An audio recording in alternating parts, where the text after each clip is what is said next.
Eu sou Thaís Machado, faço parte da equipe do Cartografia do Pagode Baiano, um projeto, né, de mapeamento do pagode baiano, basicamente entre os anos 90 e meados dos anos 2000. A gente tem feito esse mapeamento a partir de pesquisas variadas em relação aos grupos, em relação aos locais de ensaio, em relação às memórias de fãs, e toda essa história a gente pretende construir um dossiê digital, né, um site onde a gente vai poder estar arquivando esse acervo, para que esse acervo se torne público, para que as pessoas possam acessar, que seja mais um canal, né, onde se possa encontrar sobre a história do pagode. Na nossa entrevista de hoje, no nosso bate-papo, né, eu vou trocar ideia com uma pesquisadora aqui, que estuda aqui em Cachoeira, na UFRB. Ela foi formada em Ciências Sociais pela UFRB, agora ela está fazendo mestrado na UFBA, continua pesquisando o pagode, né? A Keitiana é cientista social e ela recentemente defendeu o seu TCC aqui pela UFRB com o título de Do Asfalto para Cá, Corpo, Violência e Consumo no Pagode Baiano entre 2008 e 2010. Né? Então, a pesquisa da Kate continua, ela faz parte, né, do período temporal do nosso projeto. Primeiramente, assim, a gente queria saber o que você falaria sobre o pagode baiano. O que ele representa para você, assim? Nossa, essa é uma pergunta muito difícil e muito complexa também. Na verdade, porque o pagode ele sempre teve muito frequente na minha vida, né? Eu sou de uma juventude que viveu em Feira de Santana, o reggae do modelo, né? Que era assim um ambiente do paredão nos anos 2010 até 2012, mais ou menos ainda, assim, né? E eu vivia nesses espaços que eram únicos espaços, talvez, de lazer para uma juventude negra ferense, né? Da dificuldade que você tinha de ter entretenimento e lazer para a juventude. Então, o reggae do modelo era um desses lugares onde essa juventude se reunia em um lugar central da cidade, né? Que é do lado da rodoviária, com um monte de paredão para, enfim, final de semana se divertir. Então, assim, o pagode está na minha vida desde sempre. Ele representa muita coisa, sabe? Porque eu sou pagodeira. Então, assim, a minha pesquisa veio disso, veio da minha própria experiência com o pagode, né? Eu acho que o pagode é super complexo, sofisticado e uma das possibilidades de lazer real que essa juventude tem. Qual seria a sua participação nesse cenário do pagode? E a gente coloca assim sempre porque como a gente tem entrevistado, né, trocado ideia com várias pessoas, a gente fala se a pessoa é produtora, ou produtor, cantora, cantor, dançarina, dançarino, fã, apreciador. E aí eu acho que isso se estende, né? Que você, no caso, é alguém que fez parte do pagode no sentido de ser uma pagodeira, como você fala, mas também é uma pesquisadora hoje do pagode baiano, né? Mas fala um pouquinho, assim, de como... unir o útil ao agradável, assim, né? Porque eu estava muito nesses espaços, eu sou pagodeira e sou fã de carteirinha daquela que acorda escutando pagode, dorme escutando pagode. Então, e aí depois disso eu consegui juntar as coisas, né? Depois da universidade, fazer alguma coisa que fosse positivo, no sentido de que eu ouvi muitas vezes as pessoas dizendo que não tinham o que pesquisar no pagode, né? Então, muito estranhamento quando eu me tornei uma pesquisadora que falava sobre pagode. E aí, eu acho que é isso, assim, eu estou um pouco nesse lugar híbrido, né? Da pessoa que é muito fã, então que também não vai ter essa suposta neutralidade acadêmica, e da pessoa que faz a pesquisa porque quer, de alguma forma, contribuir com a extensão desse legado, sabe? Eu acho que o pagode baiano deixa na Bahia e como ritmo da cultura negra mesmo, de forma geral, assim. É interessante você dizer isso, porque eu fico me perguntando quando alguém diz não há nada para pesquisar no pagode baiano. Que louco, velho! Como não há nada para pesquisar no pagode baiano? Tipo, há tudo para pesquisar no pagode baiano, né? Então, Kate, assim, você considera o pagode baiano uma musicalidade negra? E se você considera, me diz assim por quê? Olha, sem dúvidas. Na verdade, primeiro porque o pagode surgiu de algumas hibridizações de diversos sambas brasileiros, né? No samba de roda, no recôncavo, do samba junino em Salvador, um pouco do Partido Alto do Rio, que já são gêneros musicais de origem negra, assim, do que chamavam antes de tudo de batuque, né? Isso foi criando vertentes e foi se alargando em diversos, né, se expandindo em diversos lugares do país. E o pagode compõe um desses ritmos da cultura negra. Né? Não tem como, assim, não tem como você estar num ambiente de pagode ou você ouvir pagode, você não ser naturalmente transportado para uma musicalidade do candomblé, por exemplo, ou para outras musicalidades negras de raízes africanas, né? Eu acho que, e não só isso, não só no sentido do ritmo, mas da própria temática também, né? Que conforma aquilo que Pogroy chamou de Atlântico Negro, né? Que é diversas expressões, assim, da cultura negra que conversam também em relação aos temas que tratam, sabe? Eu acho que não tem como dizer que o pagode não é preto, né? Boto fé, inclusive em relação à dança do pagode, que no nosso contexto dá muito pano para manga, né? Porque é um contexto colonial e tal, um contexto misógino, né? Onde essa coisa toda. Então a gente interpreta de muitas formas, mas, por exemplo, a gente consegue ver, assim, se a pessoa olhar várias danças africanas, você percebe quanta semelhança há em vários movimentos, com aquela coisa de colocar a bunda para empinar a bunda, colocar no chão, mexer o quadril de certas formas. Então, há uma coisa do corpo também que, infelizmente, no nosso contexto, acaba sendo, né, encontrando com todos esses outros dilemas para a gente ter que pensar e tal. Mas dá para você ver total semelhança de como é uma bagagem africana. Esse pudor que a sociedade ocidental tem em relação ao corpo, né? Então, assim, tem uma moral envolvida em você não poder colocar a bunda para cima, mas, assim, sociedades africanas, povos africanos já ultrapassaram isso há muito tempo, né? E eu acho que o pagode é uma dessas expressões de um legado mesmo, né, africano na Bahia, de todos os pontos de vista, assim, tanto do ritmo, quanto da temática, quanto da própria exposição e do uso do corpo de uma forma bem livre também, né? Sim, com certeza. Ok, a gente aqui no Cartografia, a gente está mapeando, como você sabe, esse pagode entre a década de 90 e os meados dos anos 2000. Chega ali justamente naquele período que você tem pesquisado. Foi um período muito marcado assim pelo surgimento de diversos grupos, né? Daquele boom de ensaios que existia em Salvador, de eventos, na própria mídia, né? Esses grupos aparecendo bastante. Então, assim, tem uma coisa desse período que até antecede, eu acho que você era bem novinha até, né?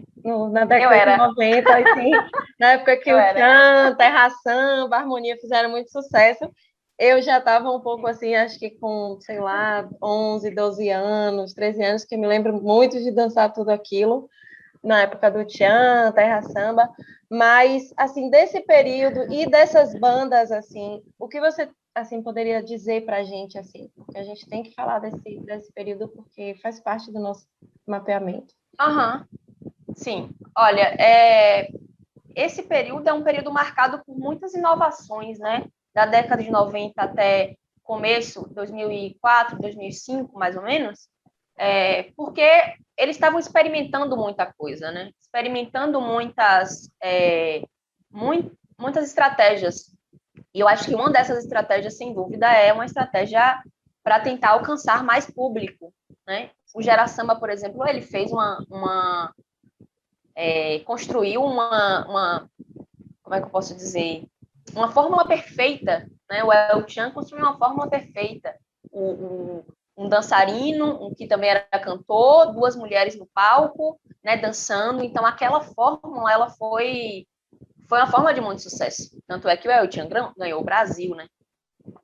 Depois do El Chan, tem outras, eu acho que eu demarcaria algumas outras coisas que são bastante interessantes. Uma delas, sem dúvida, é o homem dançando, né? Por exemplo, isso é uma coisa que a Harmonia faz, que Tony Salles também faz, a gente já conversou sobre isso no grupo de pesquisa, né? Que obviamente Xande não foi o primeiro, mas ele foi o que mais teve destaque, até por conta da própria construção corporal, né? Aquela figura muito marcante, assim. E ele foi essa pessoa que usou o corpo de uma forma... Ele era o próprio showman, né? Ele era o show, ele era o entretenimento, assim, além de ser o cantor, né? E isso é algo que construiu uma fórmula, né? Que diversos homens foram seguindo depois. Léo Santana, por exemplo, seguiu essa mesma linha. Tony Salles hoje também, né? Usa muito essa dinâmica do corpo, o que é interessante, porque tem um discurso tradicional de que, por exemplo, no samba de roda, os homens não dançam. Não dançam, verdade. Mas tem um discurso não oficial de que a dinâmica do samba, ela é muito mais vivida do que né, essa representação que falam. Então, os homens dançam. Eles podem não dançar em apresentações oficiais, mas eles dançam. Sim. E Xande vem disso, né? Xande vem do samba de roda do Recôncavo. Então, talvez, e é isso que eu falo na minha pesquisa, talvez esse diálogo dele, essa facilidade que ele tem em se colocar como esse homem showman, venha também dessas experiências que ele teve nesse momento, assim, né? Tem muitos detalhes desse momento, inclusive uma coisa que eu acho que deveria ser dito, Thaís, é de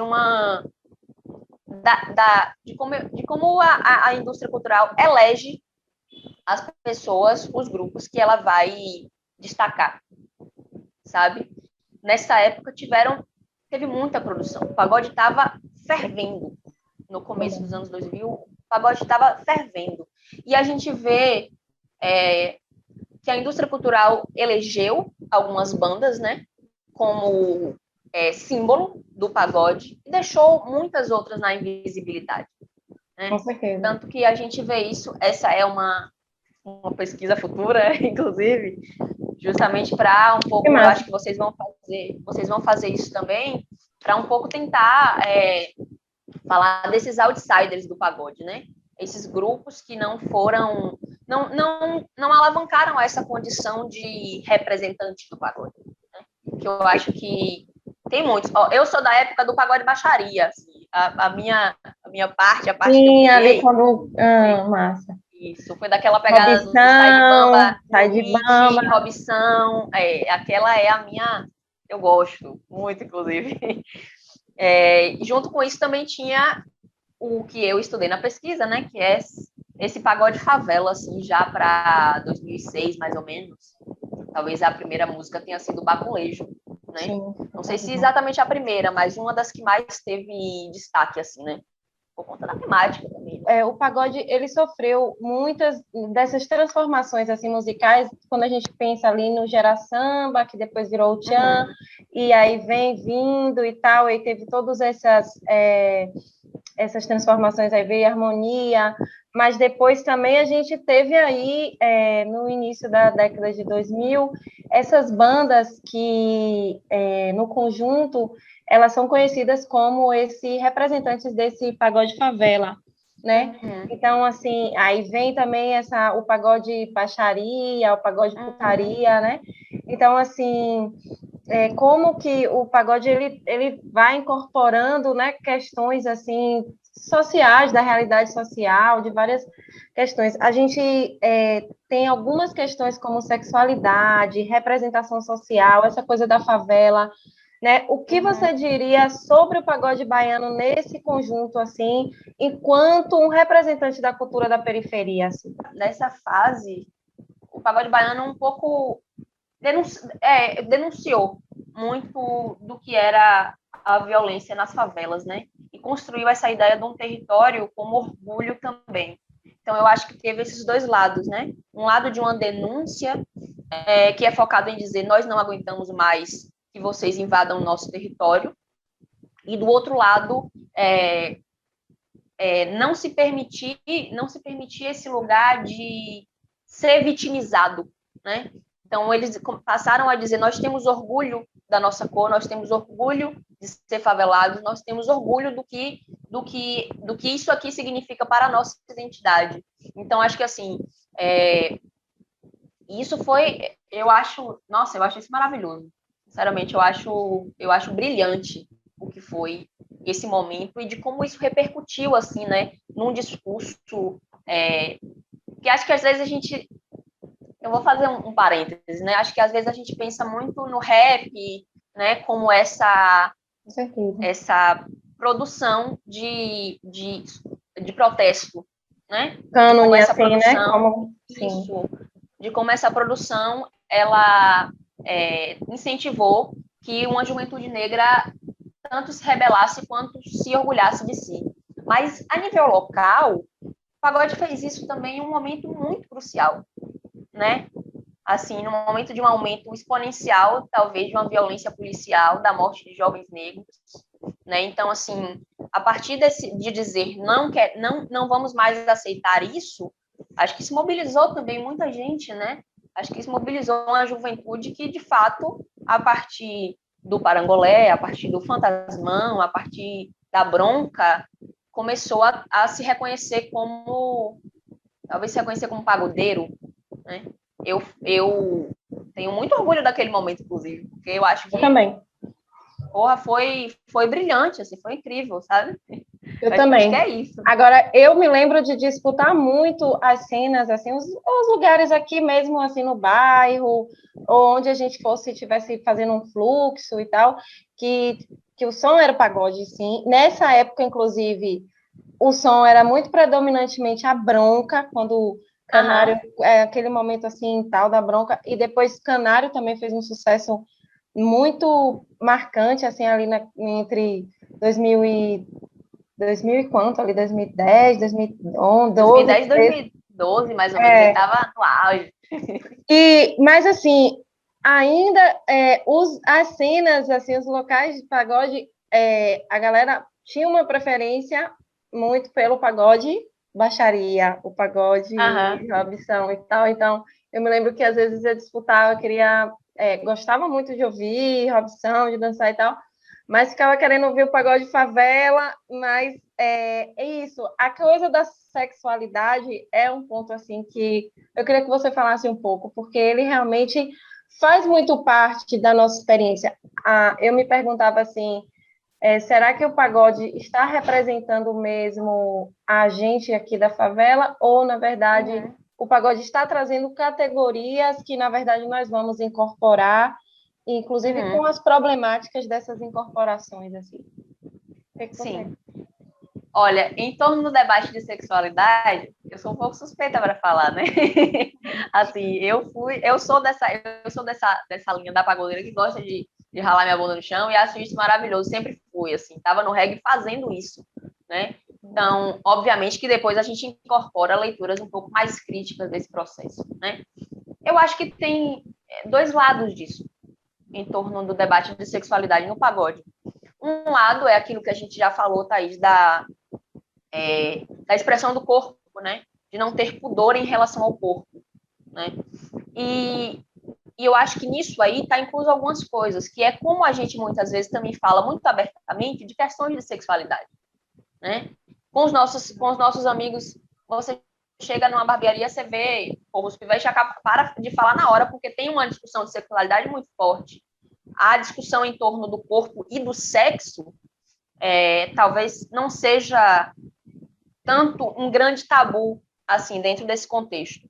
E eu acho que isso possibilita que a discussão de sexualidade seja muito aberta, né?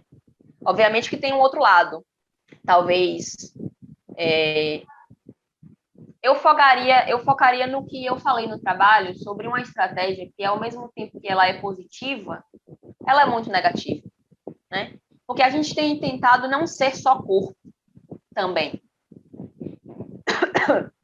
Então, acho que entende que não é muito sofisticado, é muito contraditório também. A gente não é só isso e nem é só aquilo.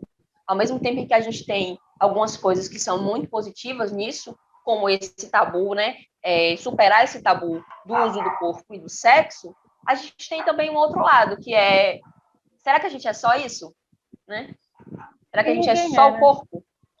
Entende? Então, ninguém na verdade, o próprio Robson, eu me lembro de uma vez, uma entrevista que Gimerson fez com ele para, não sei se para dissertação, ou acho que foi. Sim. Acho que foi na dissertação, acho que eu li esse trabalho dele. E, caramba, ele falava coisas super, que na verdade contradizia muito o Robson, que aparecia em cena fazendo o pagode putaria, que era aquela figura, aquele personagem, né, de tal. Então, assim, ele não era só aquilo, a gente, quando está dançando e tal, e vai até o chão, e rala, e esfrega e tal, não é só aquilo, né? Então, é a sociedade que, na verdade, nos enclausura, né, nessas... E aí eu falo isso, eu pergunto isso para você, porque eu já vou me direcionando um pouco para o seu trabalho, porque seu trabalho ele está focando muito na questão de gênero e raça.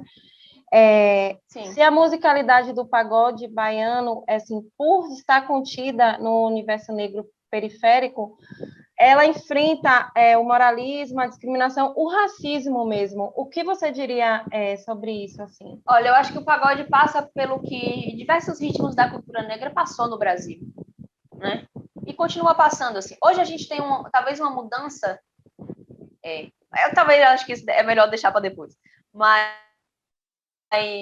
nesse momento o pagode enfrentava justamente aquilo que eu estava falando antes com você, né? Dessa desvalorização, de não alcançar esse patamar de cultura, né? Que se convenciona, do que se convenciona chamar de cultura. O pagode não é cultura, né? Então essa é uma discussão que ela é muito traiçoeira e que ela é muito violenta. E sem dúvidas isso está associado com o racismo no Brasil, né? Que fez o samba ser condenado, né? Que fez o candomblé ser condenado, que fez diversos ritmos da cultura negra e diversos setores da cultura negra no Brasil ser condenado, né? Isso tem um caráter extremamente racial, porque a gente não pode olhar para o pagode sem olhar para a raça. Não tem como. Tanto do ponto de vista fenotípico das pessoas que fazem o pagode, quanto do ponto de vista da resistência que isso significa do ponto de vista, no sentido racial, sabe? São homens e mulheres negras que estão fazendo pagode desde muito tempo, que vieram do samba, que vieram do hip hop, como é o caso, por exemplo, de Ed City no Fantasmão, né? Ex-Fantasmão, que vieram de outros ritmos da cultura negra, que já eram, que nunca tinham conseguido alcançar esse patamar de cultura antes de ser feito por brancos, né? É isso que acontece com o samba, né? É isso que depois a bossa nova é um pouco isso, né? É uma leitura gourmet de um samba, né? Então, assim, dentro desse contexto, acho que o pagode segue a mesma linha. Inclusive porque, e isso é visível no que esses homens que fizeram pagode nessa época elegeram como tema, né? Do que eles resolveram falar durante esse momento do pagode favela, né? Quais temas eles trouxeram, como eles trouxeram questões de masculinidade, questões de raça, questões de gênero, do que é ser homem, do que é ser preto, do que é ser favelado. Então, já tá lá, né? Eu tô um pouco falando o óbvio, assim, né? É o que eles fizeram já de estudo. A gente só tenta espalhar esse legado de alguma forma, né? Contribuir com isso. Mas eles já fizeram tudo. Você fala no seu texto, aqui, eu vou até citar, que o objetivo geral da sua pesquisa é explicar como as categorias de raça e gênero são operadas na produção de representações no pagode baiano. E aí você busca apresentar o que é ser homem nas letras do pagode, né? Mapeando justamente as noções de raça e representações, bem como a influência na construção de identidades masculinas, no caso, né? Porque você está tratando da questão das masculinidades negras, né? No pagode. Eu acho muito importante por isso. Eu imagino que, por você ser mulher, as pessoas esperam de você um debate sobre a mulher no pagode, a mulher que dança pagode, ou a mulher que canta pagode, ou e tal, e não que você venha discutir masculinidade, mas eu acho fantástico justamente por isso. E aí eu quero que você me fale, na sua pesquisa, o que você traz, assim, para essa categoria masculinidades negras em relação ao pagode baiano, assim. Olha, primeiro eu acho que eu queria pontuar que, de fato, as pessoas esperavam que eu fizesse um trabalho primeiro, sobre mulheres no pagode, né? E que eu discutisse e acharam, assim, começaram a achar um pouco estranho como é que ela está discutindo masculinidade, porque quando a gente chega muitas vezes no debate de masculinidade, só tem homens. E isso eu acho que, assim, eu não sei se isso contribui muito com uma contradição, sabe? Que eu acho que é o motivo pelo qual talvez a gente faz pesquisa, é explorar um pouco mais para além dos limites da própria identidade, né?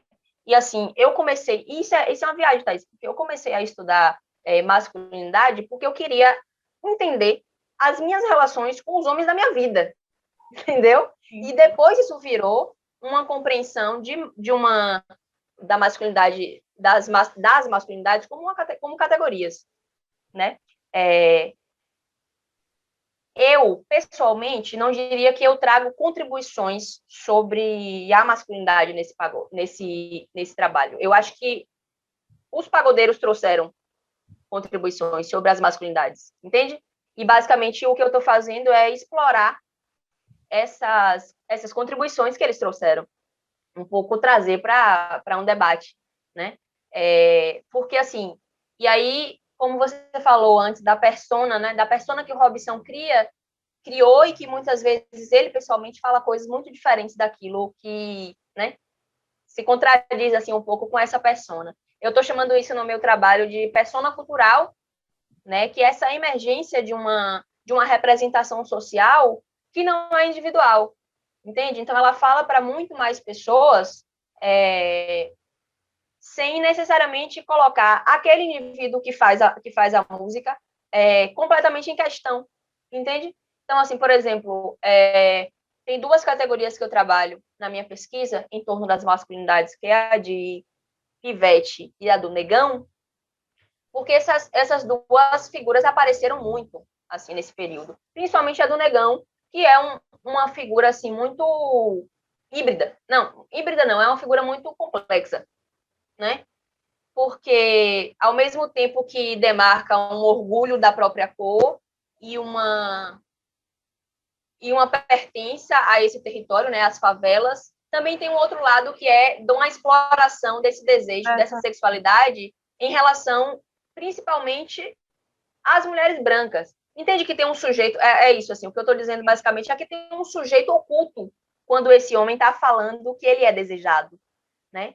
Porque a forma que se constrói a música mostra que não é, tipo, uma figura do contexto dele que tem interesse, que deseja ele, que quer um negão, sabe? Tipo, o negão aparece como numa perspectiva, né, daquela diferença entre X e Y, né? Então ela gosta de um negão. Ela gosta de um negão que é diferente dela, assim, né? É basicamente a linha.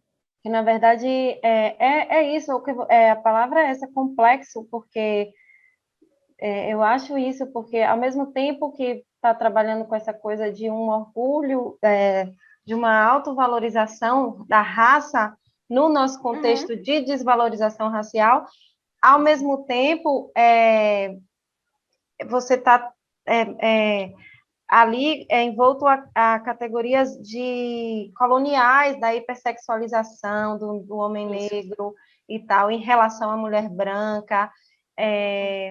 Então, assim, realmente é mesmo muito complexo, Peixe. Sim.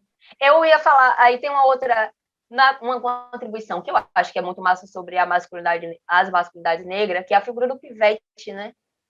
Porque o pivete é uma figura que desafia todos os cânones, tanto de uma tradição negra de valorização de elementos específicos na Bahia, né? Porque o pivete é aquele que usa viseira, né? É aquele que usa ciclone, que ele usa roupas que são neon, entende? Então, assim, ele desafia um cânone, uma tradição relacionada à beleza negra na Bahia, né? Muito puxando para elementos muito africanos, assim. E, do outro lado, ele também desafia, ao mesmo tempo, esse mundo branco, Sim. né? Porque talvez ele tenha sido tão empurrado para a condição de ser amedrontador, de ser assustador, que você passa a utilizar isso como uma estratégia de sobrevivência, né? Basicamente, o debate em torno das masculinidades negras no pagode nesse período, para mim, é um debate sobre estratégias de sobrevivência e de dignidade plena, assim, sabe? Da possibilidade de você viver e ser fora desses esquemas que esse mundo colonial colocou para você, assim, sabe? Eu acho que essa não é uma contribuição minha, não, sabe, Thaís? De verdade, eu não acho que é uma Mas contribuição também. minha. Eu acho que, tipo, é uma contribuição da própria cena, assim, né? Do próprio cenário do pagode que fez isso aí, e eu tô mostrando, assim, né? Eu tô falando sobre o meu trabalho. Mas o bagulho tava lá já, entendeu? A lei anti-baixaria, ela não é de agora, mas ela sempre. Eu acho que ela faz parte da história do pagode, sabe? Porque ela é um marco no sentido de várias questões dessa discussão que a gente está tendo, pelo que, na verdade, ela. O ímpeto dela foi uma coisa assim de talvez de protetiva, talvez de pensar na questão das mulheres e tal.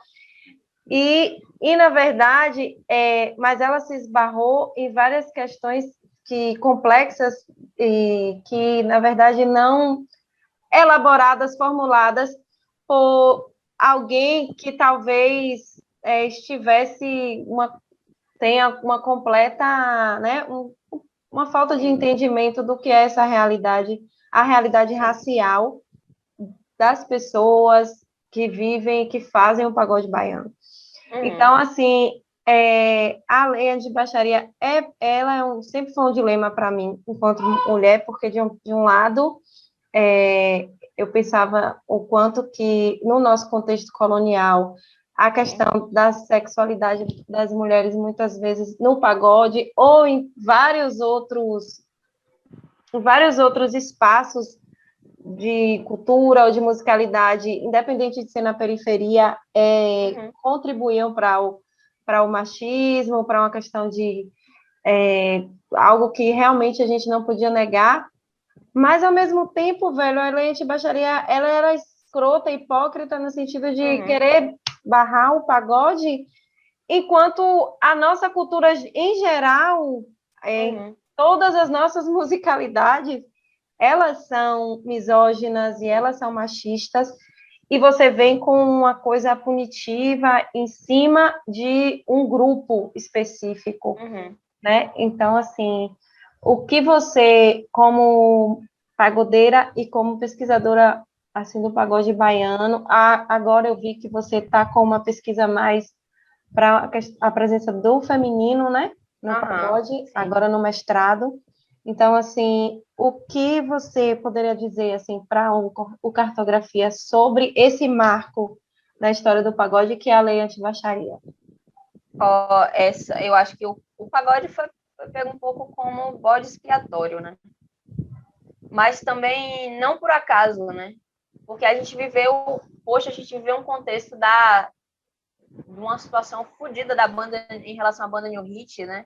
Que foi, assim, foi um marco muito significativo e eu acho que contribuiu muito, aquele momento contribuiu muito com a discussão de que a gente deveria proteger as nossas meninas, né? Eu acho que era um pouco essa, assim, a discussão, né? Proteger os nossos filhos, proteger as nossas crianças do pagode dessa grande baixaria, né? Eu tenho perspectivas muito. Eu penso de duas formas, na real, Thaís. Assim. Então, assim, eu penso que, sendo mulher num ambiente de pagode, eu sempre passei por diversas violências, né? Que eu acho que é um fato que a gente não pode negar, que as mulheres passam por violências nesses espaços, e não é tudo tão lindo e tão maravilhoso assim. E não é, né? Não, Claro. de fato, não é. Então, mas eu acho que isso não se combate fazendo uma lei que impede que essas músicas sejam cantadas e sejam, na verdade, que esses grupos sejam contratados pelo poder público, pelos poderes públicos, né? Então, assim, esse não é o caminho. Talvez uma construção de uma lei, e eu acho que é nesse sentido que as pesquisas podem contribuir, de fato, de que devem estar, outros autores devem estar na construção desse tipo de proposta, né? Porque acabou sendo muito mais uma demonização, a criminalização do pagode baixaria do que efetivamente a construção de um acolhimento a meninas, enfim, a mulheres que passam por violências dentro do pagode, dentro dos ambientes de pagode. Minha pesquisa de mestrado é sobre protagonismo feminino, né? Justamente porque no período que eu estudei, as fugas começaram a aparecer, assim, né? Porque eu não queria falar só da representação das mulheres nas letras, entende? Sim. Porque eu acho que isso outras pessoas já fizeram, eu vou fazer isso também, mas isso não, como é que eu posso dizer? Isso não avança muito, entende? Dizer que existe uma forma específica nessas letras, um discurso sobre as mulheres nessas letras, é muito ilustrativo, né? À medida que o pagode foi avançando e mulheres foram botando o pé na porta para dizer assim, a gente vai ficar aqui, a gente vai fazer o que a gente quiser nesse espaço, surgiu a minha pesquisa um pouco muito para discutir protagonismo, porque no período que eu estudei, não tinha absolutamente uma discussão sobre mulheres, né? Sobre mulheres como protagonistas mesmo. E aí, assim, eu acho que é importante o lugar das dançarinas, é importante o lugar das back vocals. O lugar que elas ocupam é muito importante. Mas, ainda assim, é um lugar secundário, né? Que não dá, muitas vezes, o direito à fala, entende? O direito a enunciar, a dizer o que nós achamos sobre o que é ser mulher e sobre o que é ser homem também, né? Como é que a gente pode contribuir também? As mulheres no pagode têm contribuído muito hoje com essa discussão também do que é ser homem, né? De uma nova forma de perceber essas masculinidades, entende? Então, assim, eu acho que é nesse sentido que a gente avança, entende? Eu sou particularmente contra a lei antibaixaria, com algumas ressalvas, obviamente, nesse sentido que eu estou falando com você, em relação ao sexismo, que não é exclusivo do ambiente do pagode. Sim. É o que eu ia dizer, na verdade, o que a gente percebe no ambiente do pagode é o que existe na sociedade e estruturalmente que a gente tem, né, enquanto cultura, o machismo, a misoginia, o sexismo. Então, ele vai estar em todos os ambientes, né?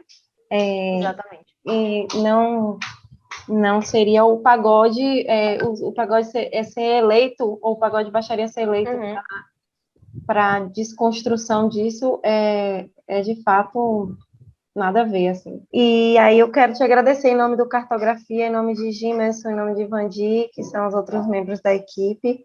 Agradecer por esse bate-papo com você. Foi muito legal.